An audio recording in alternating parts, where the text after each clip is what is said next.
Quero cumprimentar o presidente dessa casa, colegas vereadores. Aqui, no dia de hoje, quero trazer algumas situações, algumas discussões. Uma delas aqui, muito falada pela comunidade, inclusive eu vi alguns colegas vereadores que também concordam, que é o corredor de ônibus da Rua Itajaí. Acredito que ali foi um erro e eu sou a favor dos corredores de ônibus, mas esse em específico, de fato, foi um erro e vem causando transtorno à população blumenauense. Se puder fazer uma gentileza, Ari, só para vocês terem uma ideia, no corredor de ônibus da Rua Itajaí, ali é bem claro, é 1,5 quilômetros de corredor, dá 7 minutos e pouco, mais ou menos, para atender linhas contempladas, a 507 do Volster, a 503 da Pedro Kraus, a 511 da Santa Fé. Se vocês olharem aqui, pode fazer a gentileza, esses são os horários. Esse aqui é o horário da Santa Fé. Esse é o horário da Santa Fé. Pode mostrar aqui, por favor. Ou seja, são 3 ônibus. O corredor está sempre... Esse aqui é o horário da Santa Fé, obrigado. Esse aqui é o da Pedro Kraus.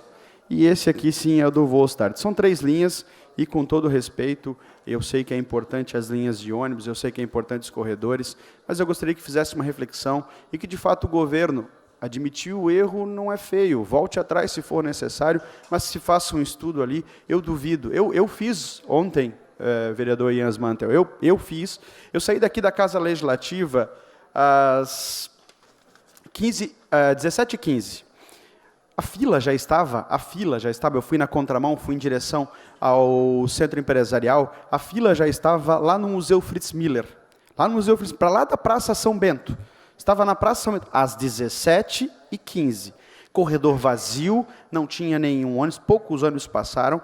Eu voltei depois, eu tinha que estar nessa Casa Legislativa às 19 horas, então eu pensei, centro empresarial, pertinho, aqui, se eu saio com 30 minutos de antecedência, acredito que dê. Não deu, porque eu passei aqui, cheguei aqui, 45 minutos eu levei para sair dali, do centro empresarial, e pegar aqui a via. E eu vi também parado, imagina a situação do cidadão, parado no trânsito e vendo ninguém passar de ônibus, não passar ônibus algum. E passou, às 19 horas, quando eu estava próximo aqui, passou um ônibus, eu contei 10, 15 pessoas, depois, logo em seguida, devia ter umas 20 pessoas. Eu até entendo que tem que dar fluidez. Inclusive, eu vi sugestões aqui de vereadores, inclusive, que se fizesse uma experiência de abrir o corredor de ônibus, enfim, nem isso, não quer que se faça um estudo novamente, líder do governo. Assumir o erro não é feio, faz um estudo de novo, prova, de fato, a eficiência. Eu acredito que não, traz muito transtorno para o nosso cidadão e deixam filas enormes aí. Concedo uma parte, vereador, ao doutor Carmo e, em sequência, ao vereador Ito. Vamos ouvir, então, com autorização do orador, doutor Carmo, e também já com autorização o vereador Ito, que também se encontra posicionado para uma parte. Parabéns, vereador Gilson, pela sua colocação. Esse tema é muito importante. Ontem mesmo, tentando entrar na cidade, não conseguia, né? E é complicado, porque acarreta transtorno para quem quer entrar na cidade.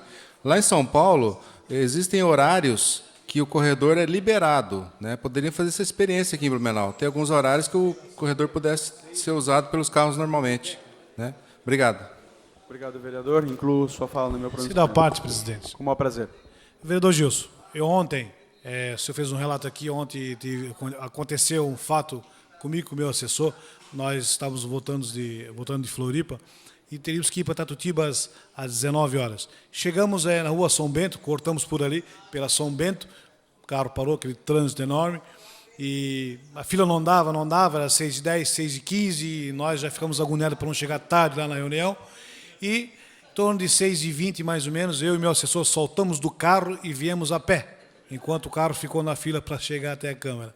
Eu cheguei aqui na Câmara, era 10 para as 7, 10, 15 para as 7, e meu assessor demorou mais de 40 minutos para chegar aqui na Câmara, no horário entre 6 até 7 horas. Então, eu acho que sim, se houve um erro na implantação do corredor de ônibus, vamos analisar na possibilidade, pelo menos nesse horário de pico, liberar para a gente, para o trânsito, pelo menos, fluir. Vereador, eu concordo com o senhor, o corredor de ônibus é importante, mas quando tem bastante ônibus, nesse caso ali eu mostrei, são apenas 3 linhas e com os horários não são grandes horários assim, principalmente nesse horário de pico. Será que tem tantos ônibus circulando ali? Ou seja, tem que se pensar, tem que se fazer um estudo, eu acho que é importante que a gente faça essa construção, líder do governo, que leve essa demanda e que se repense. Quero aqui também, mudando de assunto, eu estive no sábado, está aqui, a visita na Rua Araranguá, conversando lá com o Maninho, o presidente está aqui, ou seja, fui conferir, ele veio aqui a esta Casa Legislativa, fez de forma, e quero te parabenizar, de forma educada, cobrou sim o executivo, cobrou os vereadores, mas usou de forma muito tranquila, sem ofender ninguém, cobrando aquilo que lhe é justo. E eu fui pessoalmente, se puder fazer gentileza, se tiver as fotos, eu gostaria que mostrasse. Estive ali com o Maninho, vendo vários problemas, conversando com com as pessoas nas ruas, vendo de fato ali a realidade, e eu concordo e peço para que outros vereadores façam o mesmo. Acho que a gente tem que dar as mãos aqui e se unir para cobrar, sim, do Executivo, para que façam as demandas. Eu vi bastante abandonado, e vi aqui, líder do governo, algumas situações ali um pouco abandonado. Acho que poderia ser dado um pouquinho de atenção por parte da manutenção, poderia ser feito algumas obras ali. Eu acho que nós temos que começar a trabalhar aqui, a comunidade precisa, e parabéns, Otacílio, parabéns, Maninho, você e todas as pessoas que estão envolvidas na comunidade, independente se vai ou não vai apoiar fulano, ciclano. Aqui, nós temos que apoiar a população, nós temos que apoiar o bairro e a comunidade, e é isso que nós estamos fazendo. Concedo a parte ao vereador Adriano Pereira, presidente. Vamos ouvir com autorização do orador, em a parte, vereador Adriano Pereira.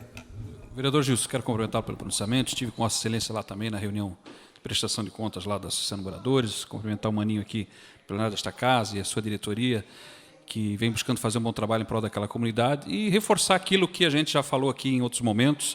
A gente tem buscado estar bastante presente naquela comunidade também, não de hoje já, mas desde que a gente entrou aqui nesta casa, né, algumas conquistas ali existiram, algumas melhorias ali foram feitas, emendas parlamentares, com pavimentações de ruas, muitas coisas positivas, mas há muito ainda para se fazer naquela comunidade que é encostadinha do centro, mas, ao mesmo tempo, como eu digo, bastante abandonada também em vários quesitos. Problemas na área da educação, algumas situações na área da saúde, principalmente na infraestrutura, drenagens, tubulações, melhorias que se fazem necessárias naquela comunidade. A Associação de Moradores e toda a comunidade da Rua Araranguá conta com Vossa Excelência, pode contar conosco também e, com certeza, todos os demais aqui para ajudar nas reivindicações da querida comunidade da Rua Araranguá. Obrigado. Presidente, pelos apartes, o senhor me concede 2 minutos para finalizar? Mais 2 minutos para concluir o seu pronunciamento. Obrigado, presidente. Líder do governo, eu gostaria de falar com o senhor aqui agora, com a base, de uma certa forma, com a base do governo. Eu, antes de vir falar para essa tribuna, eu tomo muito cuidado de tomar, de conversar, de entender. Nós tivemos aqui um assunto, eu tenho uma opinião que eu até cuido para falar com relação aos ambulantes. Eu sou um pouco criterioso, até porque, na meu ver, espaço público, ele é público, não pode ter um dono ali. Mas, se a prefeitura abre espaço para que se possa trabalhar, e eles querem trabalhar de forma oficializada, pagar o alvará, eles querem pagar suas... que a gente consiga olhar com carinho. Agora, o que não dá, por exemplo, chegou nas minhas mãos aqui, a taxa de recolhimento. Nós temos 2 taxas aqui dos ambulantes. Se foi acordado ou não, eu não estava, não participei, e esta casa acho que não participou desse debate também.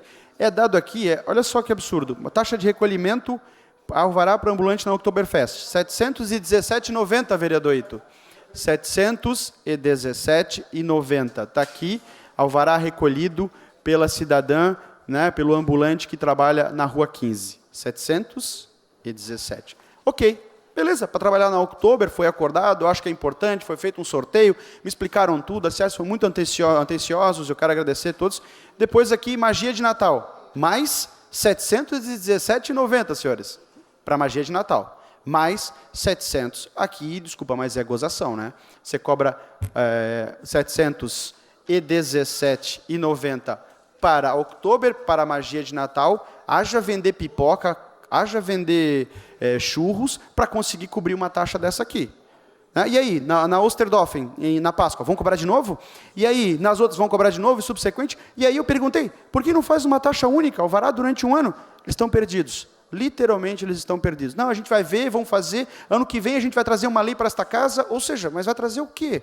O que vai ser discutido? O cidadão que está aqui, ele sabe que ele tem que pagar o alvará e ele não se furta em pagar o alvará. Agora, cobra na Oktober, cobra na magia de Natal, e agora vai cobrar na subsequente nas outras? Disseram que não, disseram que a partir do ano que vem vão cobrar de novo?